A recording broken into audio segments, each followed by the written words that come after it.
think I've done enough in terms of taking our team out of trouble from losing. Come on, Lou Taylor. That's good. I'm reading the script now, and the first person that comes to my mind to play a detective, but an erratic detective is Mikhail Rodriguez. Why an African slapping him young? Why a man and slap a woman? Look, how you deal with that?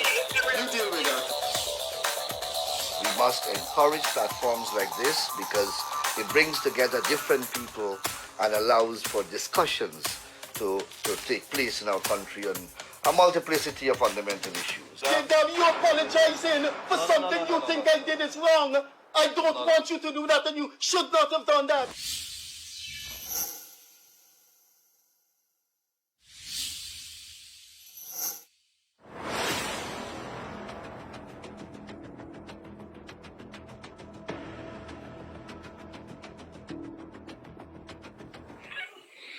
Hi, good evening and welcome once again to the Gildarie Freddie Kissoon show, wherever you are, whatever it is that you're doing, good night, good morning to you. We also coming to you live on TBN on YouTube. So I hope that you're going to sit back and enjoy. It's going to be a very interesting program tonight. We're going to talk on some legal issues. We're going to talk some current issues that concern this country when it comes to the laws of Guyana and about some new laws.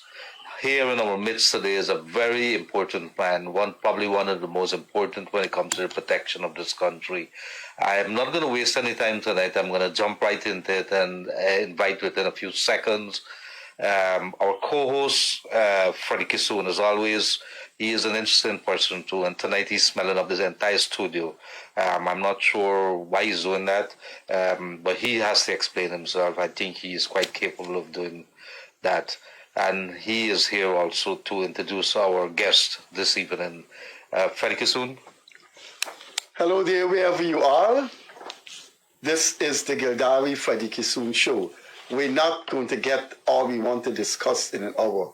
So let's get on with it. I wrote a column 3 Sundays ago in the Chronicle in which I listed my favorite politicians, unapologetically because of the long relation I've had with Anil Nandlall. The things that Anil Nandlall have done in times of crises in my life. I want to say this. In times of crises in my life, in time when my wife and I and my daughter, the Kissoon family, needed a friend, Anil Nandlall was there. This was despite all outside of politics, anything. I went to Anil and I said, I want to move out of Workmanville. My daughter is getting big. And it was Anil that secured the land that I built my house on. He told me it was available. He made some arrangement for me to approach the buyer. So our guest this evening is someone that is very special to my heart. And I have said that several times because I know what he and Isu Prasad have done for me in my life. I would not have reached where I have reached. I would not have been a happy man as I am now if it wasn't for those 2 persons. So once again, our guest is the Attorney General, Anil Nandlall. But before we start with the serious business of law and politics, he was here about a year ago and he bought 2 guava from his tree. We didn't put it on the show because Guyanese critic took one in the studio and I kept one. So I will give Gildarie one tonight. That is what Gildarie meant by smelling up the studio. The famous one, the most famous writer, Gabriel Garcia Marquez, has a fantastic novel named The Fragrance of Guava. So that is what is smelling up the studio. Now, before we get into the questions, congratulations to Anil Nandlall on his just born baby boy. I hope Anil knows that there must be more to come. That boy will need siblings. So let me ask him, you agree that large families are happy families, AG? Yes, I do. I do. Oh, so we expecting some more toddlers running around the place. The mother is most important in making that decision. Of course not. I want to start, and then we'll go to Gildarie. Vincent Alexander was here as a guest, and he wants to debate you because he said for him the thing that was wrong with the 2020 election, and he cannot pronounce it as being legitimate because the East Coast votes had a lot of problems. And unless you do another election with those East Coast votes, he would not pronounce the election as being legitimate. And he said he's quite willing to debate you on the East Coast votes. Well, gentlemen, thank you very much for inviting me to be part of your show, and I'm happy to be here. Freddie, thank you very much for those gracious remarks that you have made about me, and I'm very flattered. It is not surprising, I'm sure, to your audience and to your viewers that Vincent Alexander's biggest problem with the 2020 election is the East Coast votes. The rest of the world will tell you that the biggest problem in relation to the 2020 elections was the attempt by Mingo, Lowenfield, and Vincent Alexander's political party to use a spreadsheet at Ashmin's building instead of the statements of poll in their concerted effort to commit a fraud at the 2020 elections. And then the series of machinations by Lowenfield in particular and his cohorts, including leaders of the Vincent Alexander's political party, to refuse to use the recount ballots counted at the convention center as the basis for the declaration of the final results. The entire Guyana, or the entire credible Guyana, the entire CARICOM region, and 100 countries across the globe saw that as the most fundamental challenges at the 2020 elections. So right there, Vincent Alexander is living in an alternative world. That's the first thing I want to say. Secondly, I have no problem in debating Vincent Alexander or anyone on any given topic. That is the second thing. The third thing, what is he talking about the East Coast votes? So bear with me 5 minutes. Let me tell you what happened and what I believe he's referring to. So on the night of the elections itself, I had responsibility for the East Coast of Demerara. Several of my political activists working with me, including our polling agents, reported that a number of presiding officers in a particular geographic area on the East Coast of Demerara, and I could tell you where it is, from somewhere about Better Hope to LBI, that catchment area, that the presiding officers were not putting certain statutory documents in the envelope that they were supposed to be placed in. I called the assistant returning officer for that area, and the assistant returning officer confirmed that is so. I then called Mr. Claremont Mingo, the returning officer, and I reported that incident to him. He told me that he will call me back.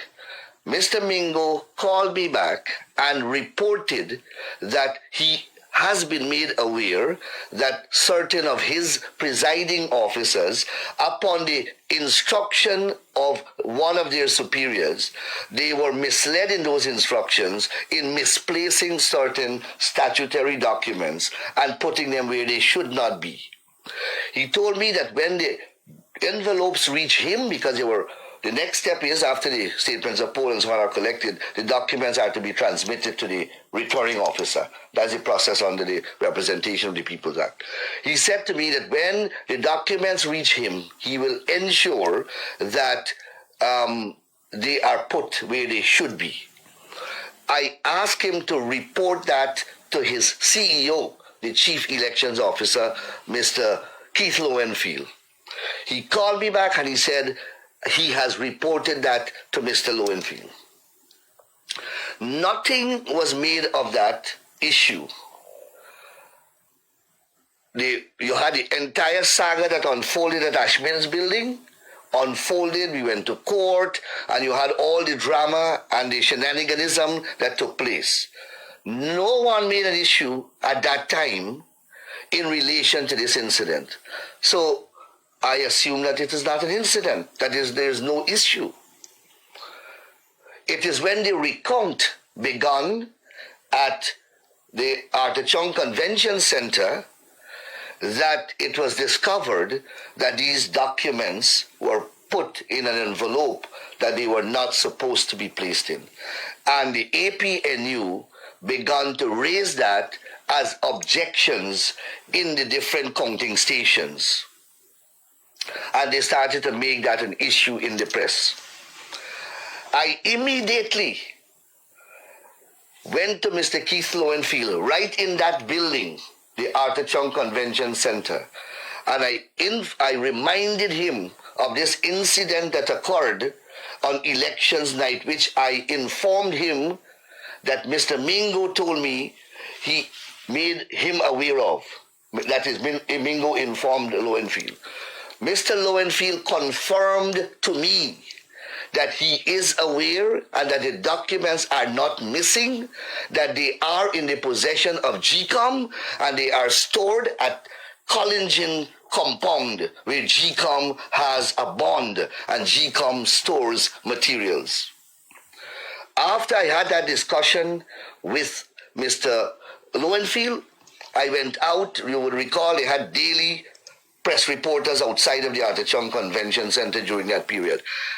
And I reported that to the press, that Mr. Lowenfield told me that the statutory documents are not missing and that they are in the possession of GCOM and that they are stored at Collingin, and at the appropriate time he will retrieve them. And he didn't see that as an issue. When I made that disclosure, the following day, I distinctly remember Mr. Lowenfield telling me in a conversation that he will have to stop speaking with me because things that he tells me in confidence, I am reporting it to the press. And I made it abundantly clear to Mr. Lowenfield right there and then. I said, if you and I are discussing electoral matters, the most important national event taking place in this country, and I have a particular statutory role to play, and you are the chief elections officer, and the two of us are discussing electoral matters, by what process of logic can that be described and characterized as confidential, secret conversations? We are discussing official political business of national importance, and I have a duty, if I consider it necessary, to disclose it.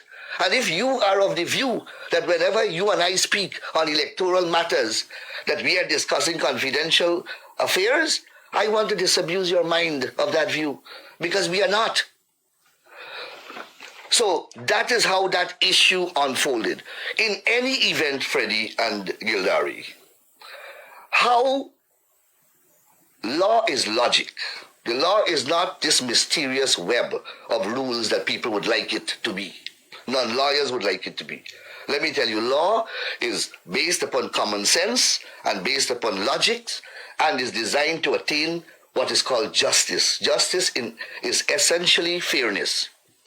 How can 10,000 people, for example, vote for a political party?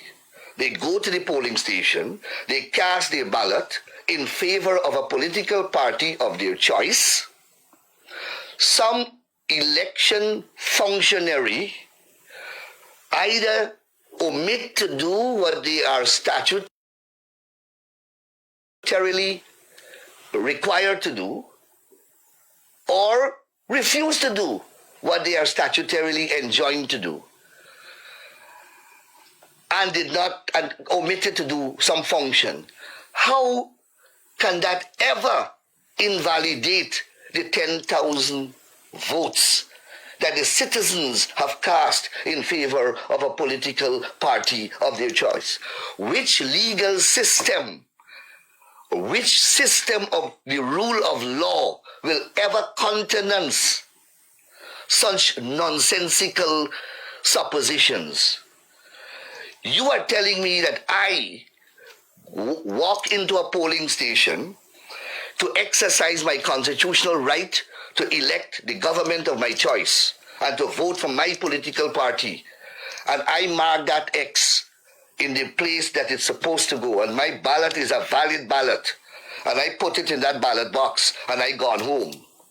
Through no fault of mine, you are telling me by the act of a third party omitting to do what that third party is required to do, that can have the impact of invalidating my franchise?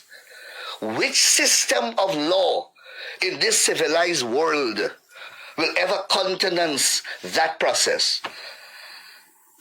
All you got to do, Freddie and Gildarie, is interpret what these people are saying, analyze it, and you will see how ridiculous it is. That is what Vincent Alexander wants to discuss with me and debate with me. That is a complete and utter waste of my time. If he wants to constructively debate on a matter of importance and of some significance, of course I will engage him. But I will not engage him on a matter that is so elementary and his arguments in relation thereto is so illogical. Thank you very much. Freddie Kissoon, thank you very much to the Guava. And aside from that, before I come to some questions here, I saw former AFC Minister David Patterson arrested this afternoon for exposing, or allegation rather, of exposing his genitals, caught in camera and waving to the camera. He's been placed in $200,000 bail. Minister, a few nights back, we had Ralph Ramkaran on this show. And the question was posed to Mr. Ralph Ramkaran as an attorney at law. We referred to him in the case of Nigel Darmlal, former Minister of Local Government. And there's been some parts of society, sections of society, has been arguing that despite the alleged victim withdrawing the case, no longer wanting to give evidence or no longer interested in the case, that there's some sections of society believe that the state, the police, could have still gone ahead and charged Nigel Darmlal. Your thoughts, sir? Okay, so Mr. Ramkaran said he still could. Yeah, he believes that he could have gone. So let me make it clear that Nigel Darmlal is a comrade in my party. He was a colleague in our cabinet. So whatever views I have, no matter how objective I try to portray them, they are always going to be interpreted as prejudiced and biased in favor of Nigel Darmlal. So let me say that I have that conflict of interest, for want of a better expression. But I am also a lawyer. And let me say that it's the DPP that must make pronouncements in terms of criminal matters and whether charges should be filed or not filed, or whether charges should be prosecuted, and if they are charged or discontinued in prosecution. Those are all matters within the functional remit of the Director of Public Prosecutions, an independent constitutional office holder. And the Constitution also says that the DPP must not be subject to the influence or instructions or directions of any other person or authority. Those are the constitutional protection that office enjoys. I want to put these matters squarely on the table before I speak to address the question that you've asked. So let me speak now as a lawyer. I'm not speaking here as Attorney General. I said, I should not speak on this matter as Attorney General, but as a lawyer. A person has made an allegation, and then the person has withdrawn the allegation. and indicated that they do not wish to Was an proceed. allegation made by that person? Well, based upon what Was reported? has been reported, at least there was a file of an allegation, and the file was sent to the Director of Public Prosecutions, and the Director of Public Prosecutions requested for the investigation to be done. So obviously, there was an allegation made. Mr. Dharamlal was arrested, and he was placed on bail. So obviously, the police had some basis to act. But subsequently, the very person who made the allegation indicated that they do not wish to continue. So Mr. Ramkaran apparently is of the view that a charge can still be filed. But who will be the complainant?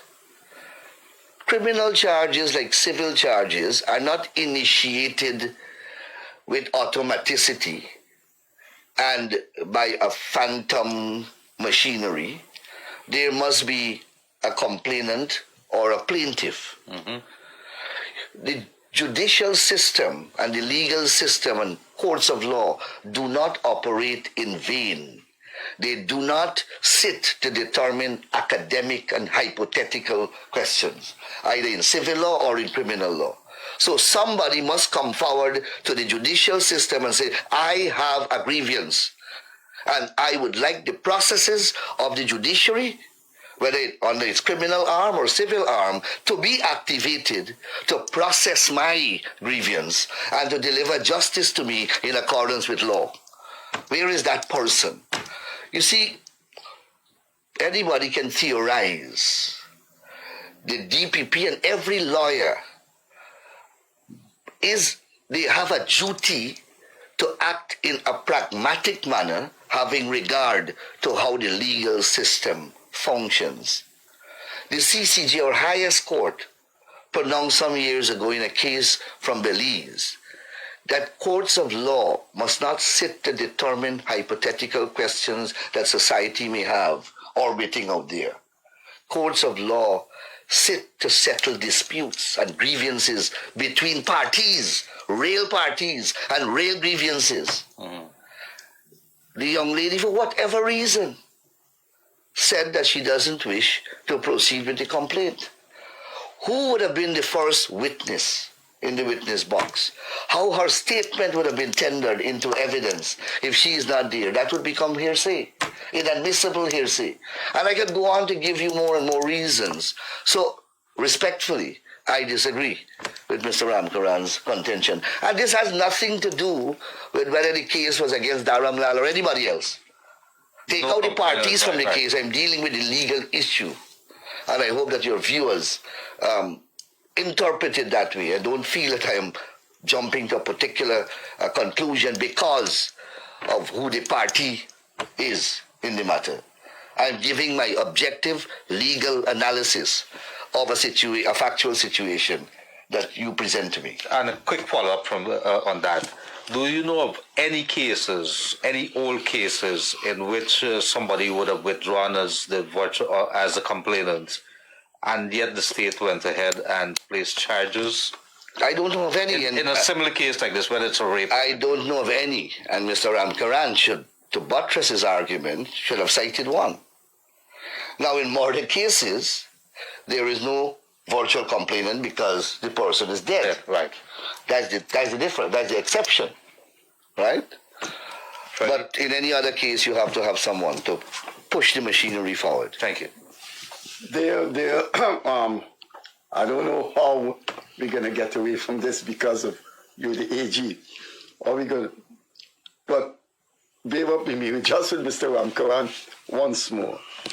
Mr. Ramkaran did a column, has a blog called Conversation Tree, and the Starbook took his blog and ran it front page with the headline, Mr. Ramkaran said the criminal justice system is facing imminent collapse. And he went on to say trials take long, the jury system is questionable, etc. And he advocated in that article, which the Starbuck promulgated, that the jury system should be abolished. The jury system? Yeah. Okay. And he cited Canada and India where he said they have abolished it. Okay, so you have jumped from the justice system collapsing to the jury system being abolished. Right, those are two of the things that he mentioned. He's proposing that, or Now, one is a statement that the justice system, and he talked about people being long on trial, the shortage of judges, etc. And then he made that thing about the abolition of the jury system, which I believe is connected because he's saying maybe if you abolish juries, you'll have a better criminal system. I don't know. I'm just suggesting that. And you're asking me? Yes. For your thoughts on... Oh, okay. All right. So we have problems in the criminal justice system as well as in the civil justice system. Recently, the Caribbean Court of Justice sat in Guyana and they held a confabulation at the Arthur Chum Convention Center one Saturday evening. And the topic for discussion is the state of the criminal justice system in the Caribbean. And the CCJ holds the view that the criminal justice system in the entire Caribbean is afflicted with serious problems. The CARICOM heads of government convened a special symposium at the Hyatt Regency in Trinidad and Tobago 2 months ago, at which they discussed the level of criminality and public safety and the level of criminality in the region. And one of the consensual view expressed at that symposium was that the criminal justice system in the region is facing tremendous challenges and problems and require reforms. The Guyana criminal justice system is part and parcel of the Caribbean system, and all the reservations and concerns expressed both by the CCJ and by the Caribbean heads of government, they apply to Guyana with equal force as they apply to the other countries. As Attorney General with responsibility for the justice system, it would be wrong for me to sit here and not acknowledge that the criminal justice system in our country is facing serious challenges. In fact, our government is prepared, and we are working, first of all, assiduously, as far as the law permits, to address those problems. We are passing legislation every day, and I can deal with that separately. How many legislation we are passing, how much funds we are allocating to the judiciary, an independent constitutional body, to address these systems, under a loan program that my ministry is administering, specifically directed to the criminal justice system, with the core objective of reducing the prison population. My ministry is spending millions of dollars in the penal system, the prison system, at the level of the police force, and in the criminal justice system, the lower judiciary, the magistracy, in our efforts from the executive position to address these various deficiencies. It is a work in progress. We will continue as a government to work with the judiciary to ensure that this machinery functions in a manner that can deliver timely justice to the people of Guyana. Yes, we have delays, chronic delays. We have problems at the magisterial level with the personnel. We have erratic sentences, and you wrote about it quite recently. We have irregular exercise of discretion in terms of the grant of bail, and we have addressed that, or attempted to address that, with a bail act. I am working now with a consultant on promulgating sentencing guidelines to bring uniformity, bring consistency, and settle the established principles that will guide and inform sentences in relation to the different type of offenses. You have aggravating circumstances, you will have extenuating circumstances, you have different type of offenses that will carry different penalties, you have the level of violence that must be proportionate with the sanction to be imposed. All these are principles that are established, but they are not in Guyana in one singular document. The sentencing guidelines will become a compendium of all the principles in relation to sentencing to bring regularity and consistency in sentencing. So when Freddie Kissoon wants to know what is the sentencing policy of Guyana, I can point Freddie Kissoon to a singular document. The judiciary's input is crucial, the DPP's input is crucial, the police input is crucial, the prison authorities' input is crucial, the practicing bar and the populace generally. The consultant is working with all these important stakeholders to produce this final document, and that I'll deliver a copy to you. So work is being done on the criminal justice system. Jury reform. Now, it is a very controversial thing whether to abolish the jury system or not. Mr. Ramkaran holds the view that it should be abolished, based upon what you have informed me. If you ask the criminal lawyers, they will be vehemently opposed to that. They will tell you that the jury system is based upon the right of an individual to be tried by his peers.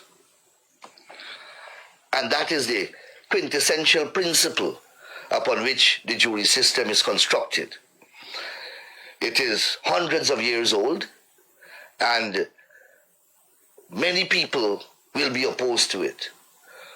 The truth is that countries are moving away from the jury system. England itself, where the system was started and where the system was born, has moved away from the jury system, from jury trials in many offenses. India, in the Caribbean, right here in the Caribbean, there are many cases that are not tried by a jury in Trinidad that are tried by a jury in Guyana. So there are pros and cons. I support a system that reduces the number of cases that are to be tried by juries.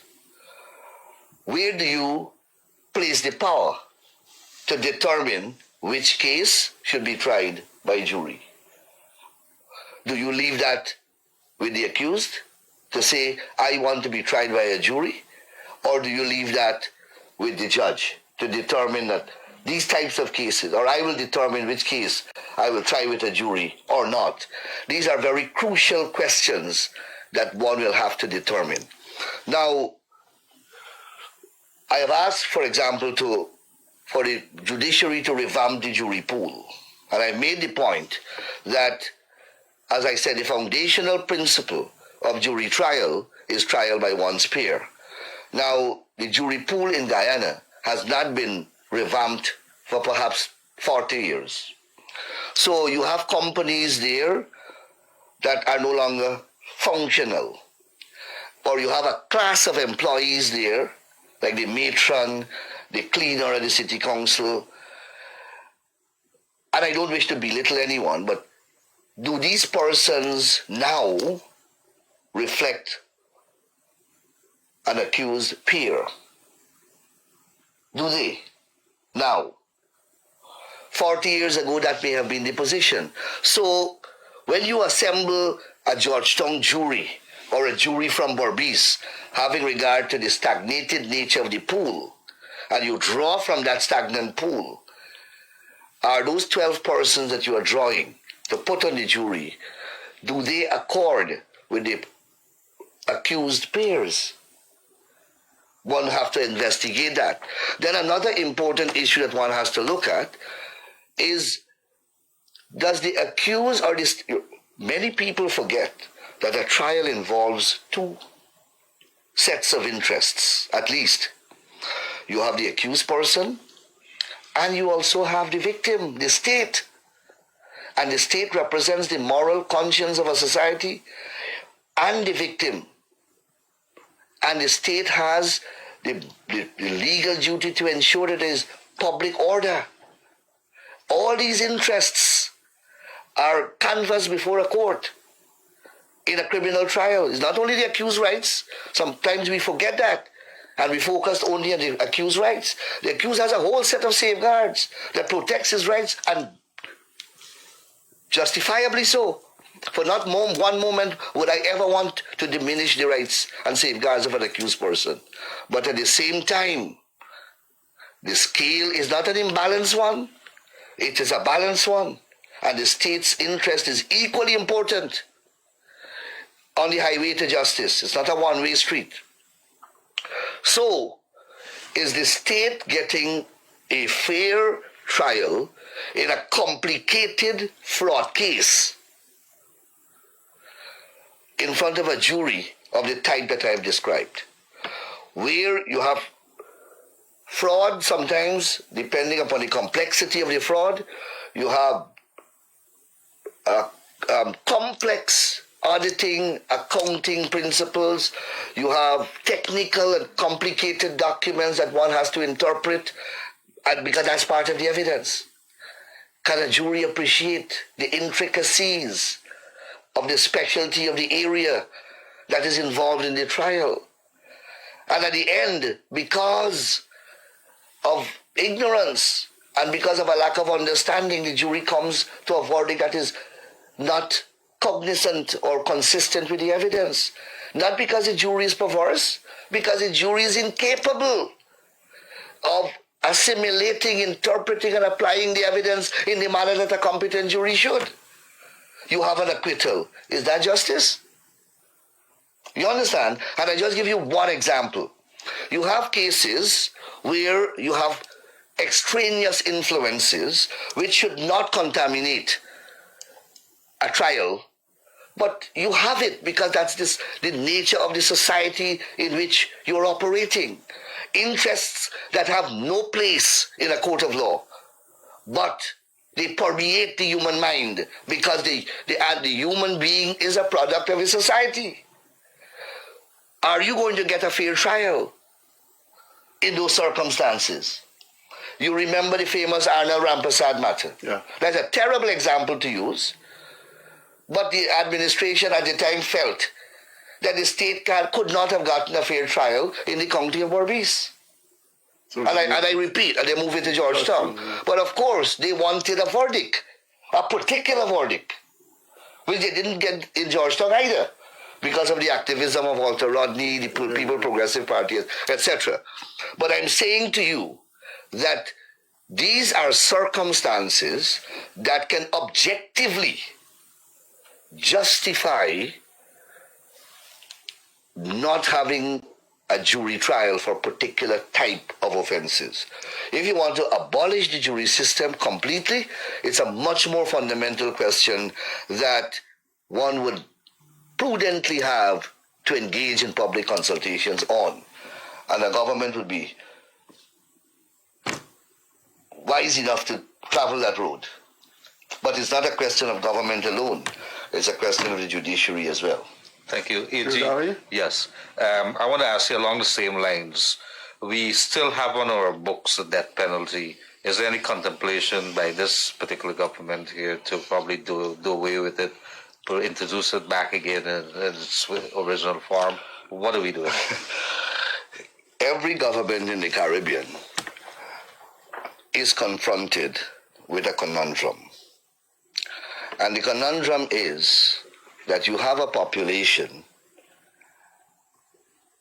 if you take, and I'm being very frank here, and your viewers would know what I'm speaking about. You take a poll in Guyana, Jamaica, Barbados, Trinidad, you choose any country at random, and on whether they want an abolition of the death penalty or a return of the death penalty. And you will see what the results of that poll are going to be. Well, I could tell you how I would vote. I voted for the retention of the death. Well, you see what I'm saying to you? How would you vote? And I would campaign. How would you vote? I think I would go that way too. My dad look, was skilled in the police, so good. I got my Right here, I have two persons, two subjects, and both of you are telling me that, and that will be the answer throughout the Caribbean. Then you have the international position. You like to write about class and the mulatto class and all kind of thing. Middle class. So there is a class thing as well in the death penalty issue, right? The working people, the ordinary people, they will tell you that they want the death penalty. Then you graduate into a different class and you will see the distance away from the death penalty. Then you have international organizations and so on that question. So it's quite, countries are not pressured, but countries are required to sign on to conventions across the globe that frown upon the death penalty. But you have, in the Caribbean, you have had the problem. Not in the Caribbean, in the third world. Asia, Africa, you have the same issue because you have a high rate of criminality, especially violent crimes. And people across in these societies are convinced that the death penalty is an effective response. You can tell them all the scientific data and the empirical studies that have been done to show that death penalty being imposed in a particular country does not reduce crime and so on. They are not buying into that information. Up to now, you hear anecdotal stories of when, at a particular time in the 80s, when a couple people were hanged. And persons will tell you in Guyana now, their perception of the impact, the positive impact that had on the crime rate at the time. You're a social scientist. Carry out that survey. In the mid-80s when there was a series of hanging by Ms. Desmond Hoyt administration. Kick down the door. Yeah. Exactly. Yeah. You assess the views of people who were living during that period. They're still around, and they will tell you their interpretation, their perception of the positive impact those hangings had on the crime wave of the day. So that's how I'll answer that question, Gildarie. You were in the news of saying something that personally touches me and reminds me of our long relation. You took a case pro bono for me in which a father came almost in tears that his daughter didn't get into the law program. And he cited where his daughter's friend, who got lesser grades. So you took the case. It so happened, Justice Winston Moore ruled that I should have sued the head of the department, the dean of the faculty, not the head of the department. And the man put a whopping $400,000, what you call it? Court costs? Yeah, cost. And that thing stunned me. Well, Isu Prasad came to the rescue. But then you appealed it in front of Justice Perry, and he reduced it to $100,000. And now I see you in the papers saying that there's so many cases that you have won, but the people aren't paying the cost, and it comes to a couple million. Well, so these people took the state to court. They lost, one of which is which you were seeing in the video, they assaulting parliaments, took the mace. They lost the case. But cost is a serious mechanism from stopping people from flippantly abusing the court. Now, if you lose, and you say there are more than 5 cases mounting to millions of dollars that the opposition and other parties haven't paid the cost, that is a serious thing. So, Freddie, yes, I agree with you, it's a serious thing. But let me go back to how you began this issue. I think you have a wrong recollection of the case that we did before Justice Moore. That was 95. Yes, a very long time ago. We won that case. Yeah, it was two parts. We Yes. won part. We won. We got the decision. That it was coming front to the board. All that. That's correct. We got, because what was happening at UG at that time was that persons were applying and the applications were not being processed or not taken to the academic board, Yeah. but were being reviewed initially, and whoever was reviewing it, I believe at that time was the head of the Department of Law, was weeding out from the applications persons whom he believes should not be on that list to send to the academic board. Yeah. And we won that. Yeah, we won that. And that was the essence of the battle. Cost, I believe, was ordered at the Court of Appeal. I can't remember, but anyhow. So that was by more, and we got Court of Appeal to reduce it. Maybe, yes. Right. So I want to say that we won the battle, right, in that matter. And we got the whole year, they admitted they had to redo the application, so the girl eventually got into the program. We should remember who it was, and she has to be a lawyer now. Okay, we've got to check where she is now. So yes, we have been. The state has won a number of these cases, and not only the state. Remember, we began these cases even before we got into government. And I was representing the People's Progressive Party, and we were winning since then while we were in the opposition. And then when we got into government, we continue.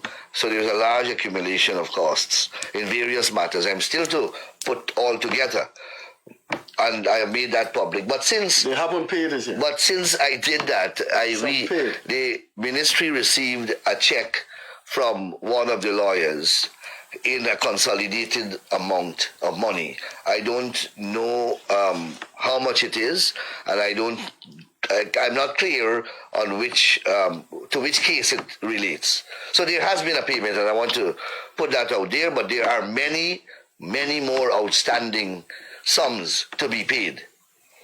And this only happened, the payment only came, I think, early this week, Monday, I believe. So I haven't been able to look at the documents to see, but there are much more outstanding as well. And I intend to do the necessary and take the necessary steps to ensure. You see, under the new civil procedure rules, there is something called the overriding objective that should inform and guide civil litigation in particular. And among the crucial overriding principles in that overriding objective is the economic and fair use of scarce resources. And that has now become a fundamental ingredient of justice. Judges have to now be wary of how they use the resources available to determine the type of cases that come before them. Litigants, in turn, have to be made conscious, either directly or through their lawyers, that when they approach the court, they must be cognizant of the fact that one of the guiding and fundamental principles of justice now is proper use of the available resources. Look at that case in particular to which you made reference.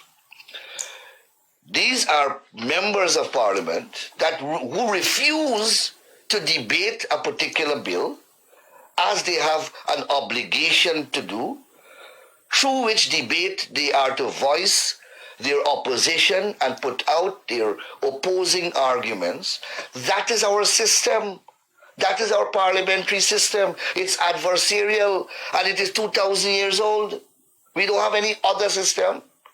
And that system is embraced by our supreme law.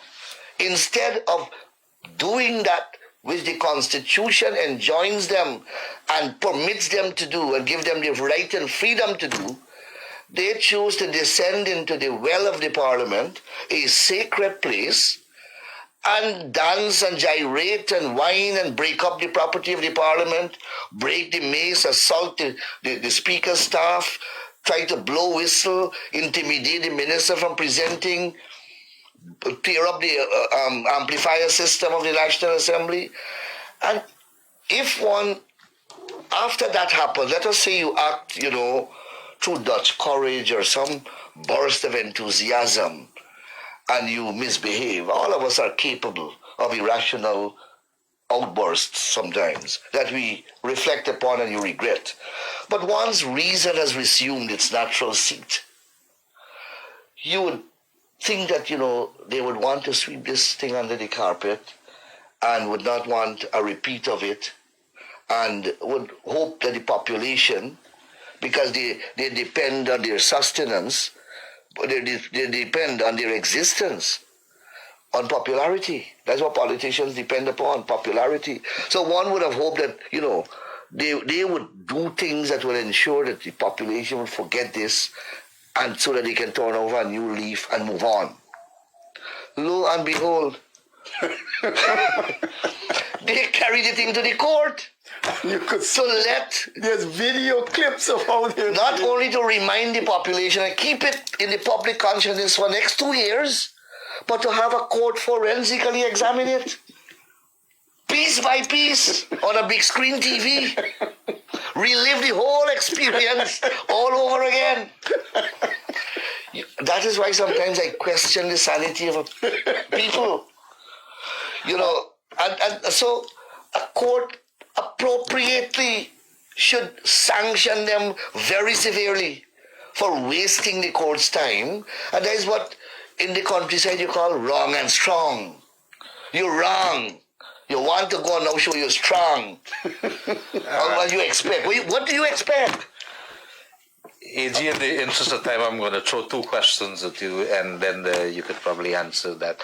Now, recently, you guys, a couple months back, you guys passed the e-bike laws, as I call them. And then subsequently, there's some objections, people in Berbice, and I think it was the Vice President who came out and said that we're going to put the implementation of it until December. You have until December of this year to get yourself in order according to that. What is the thinking of government with regards to this particularly e-bikes law? Right. All right. So let me. I'm glad that you have asked that question. It allows me an opportunity to explain it, because there is so much misinformation, unfortunately, that characterize that issue. So the private sector, the Georgetown Chamber of Commerce, the public at large, the Guyana Road Safety Association, all call upon the government to regulate e-bikes. They produce the statistics. Over the last 2 years, at the time when we passed the law, 2 years prior to that, we passed that law about 3 months ago, right? From the beginning of this year up to that time and last year, 18 people were killed in accidents involving e-bikes. Right now, the police has There's a large number. For e-bikes for a small country. The police got a whole program dealing with road safety.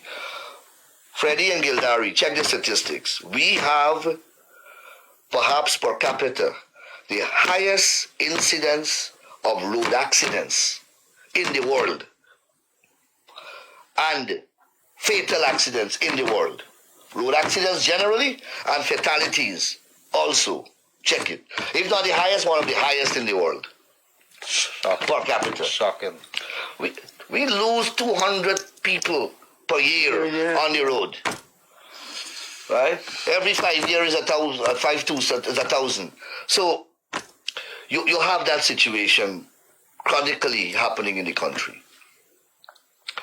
These e-bikes, the allegation is and the complaint is that they don't make a song, or they make a song that is very difficult to hear when you are in your car. And they travel very quickly. In England and in Europe, they have now been regulating them by reducing the speed at which they can travel. I know they've done that in Holland. Right, in Holland, right, because they use the parapet up and down, up and down. So they reduce the speedometer. They can't travel beyond a particular rate of speed. We don't have that kind of sophistication here. So they in and out, and the riders do not have helmets. We had a call in Puerto Rico saying, one man got 3 children. Exactly. They drop the children to school, 2 of them on the handle, 1 of them on the shoulder, and 1 on the middle of the seat. No, it happens. Imagine if that particular e-bike is involved in an accident, what happened to an entire family is wiped out. So the government was inspired to bring a framework of regulation into place, not to penalize anybody, but to ensure that our roadways and the users of those bikes are put in a safer place. So what is the law that we ask for?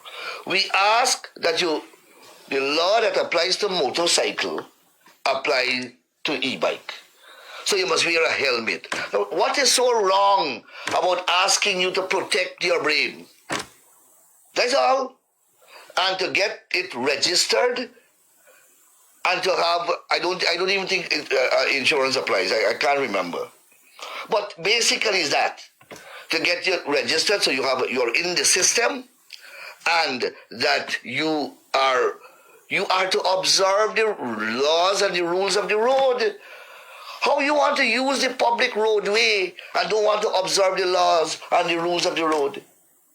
So you can ride anywhere and you can do anything you want on the road and we can't charge you because put any amount of person. And when we check the law to charge you, you are not in the category of motor vehicles being regulated by the laws of this country. How can I as Attorney General see that state of anarchy developing and lawlessness and do not intervene and advise the government that we have to bring regulation into place? Just quickly. Yeah. So we have heard the outcry and we are sympathetic. We have met with the people and we have explained to them and we have met with the GRA and we have said, look, suspend the requirements of the law for the next, till December, so that people get time to acclimatize to it, right? And then secondly, one of the problem is that they have to come all the way to town or to a GRA office to get these licenses. We have asked the GRA that when they're ready to license, go into the communities. Don't let the people come to town, because the big concern is that they can't ride such far distances with the bike. So the GRA will go into the communities at convenient public places and do the licensing. And we are saying to the people that it is not going to cause you a financial cent, no financial cost. But it is largely, and our priority is to protect the users of the road and the e-bikers. That is the motivation. This is a difficult question. I don't want to put you in any direction with court cases. Just answer in layman terms to me. If there wasn't a stay in the unlimited insurance case that was with Exxon in the court, Justice Rishipus had granted a stay. Justice Kissoon ruled that the Exxon must pursue unlimited liability. If there wasn't a stay, didn't it mean that Exxon would have had to stop operations in Guyana? The operations would have had to come to a halt, or Exxon would have had to continue operations in breach of that court order. So the court order, if there wasn't a stay, because the court order oil production would have come to a halt? Yes, because the court also directed the EPA to revoke the environmental permit. And then the entire operations would have become illegal because they would have been operating without an environmental permit. I don't want to pursue that, but I feel lay people could understand the law, but I don't feel that's in the jurisdiction. I don't think a court to me, that is impinging on the separation of power.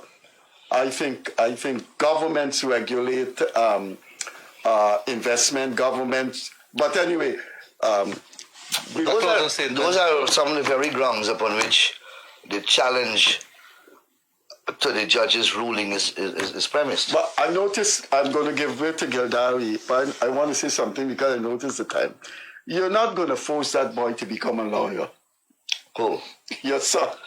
Leave the family alone. Have you ever changed the diaper for Freddie Kissoon? Oh God, too many times. Okay. He will be allowed to choose his own profession. But what would you prefer? Engineering, of course, journalism, academia. Leave the man. The other thing is, there's so many of our guests that came here with some interesting sartorial manifestation. We had a guy from CARICOM, Neville Bissem, the famous Neville Bissem son. And I've never seen a short jack like that. Now I know there's a short jack and there's a Nehru shirt. That has to be a cross between the two. It is a cross between The two. Spanish and Hindi attire. This is It's a kurta kind of Spanish thing. a cross between Hindu, Between Indian, Indian, and I suppose, and Spanish. Spanish, I think so. Are your closing statements, Minister? Anything you want to say to the people? Well, I think that we have had a lively and informative discussion. I want to thank you very much for affording me the opportunity to be here in the first place, and for affording the opportunity for me to ventilate a lot of important issues, a lot of crucial issues that I would have liked the opportunity to speak on, and you have made it possible. For example, the Vincent Alexander issue. They have been repeating that all over the place. Every time I have tried to answer it, but they keep regurgitating the same foolishness. And in any event, the court had an opportunity to interrogate that very issue. And if Vincent was right, then they would have won the petition. All the petitions were dismissed. Thank you very much. AG. That, ladies and gentlemen, is our Attorney General Anil Nandlall. Of course, we got to bring him back because there's so many other questions. He was we one of wanna our ask him. first guests on this program. Yep. Almost a year ago. We wanted to ask him questions with local content, of course, of big issues, and of course, with our country in the throes of the oil development that's happening here. How is Guyana readying itself legislatively wise to get itself in tune or with the rest of the world? So many other questions, and we'd have to bring him back here. It's always a pleasure talking to him. And ladies and gentlemen, I hope that tonight would have been an interesting night for you, a learning night for you. We also look forward to seeing our West Side people back in Georgetown using the Harbour Bridge within a day. I think it's going to be operation tomorrow night. Been told that the bridge, very good job there by the technicians, the engineers, and of course the government put in a lot of arrangements in place. So thank you So very the much. AG took a taxi? I don't know where he took, but What you got over there, AG? I don't live on the west side.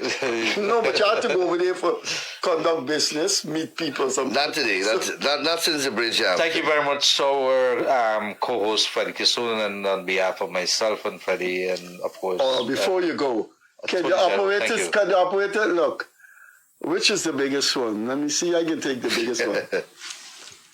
Thank you very much, Freddie Kissoon. What are the Ladies and gentlemen, good night. What Have other a trees you pleasant have rest of the night until Friday. apart from golf?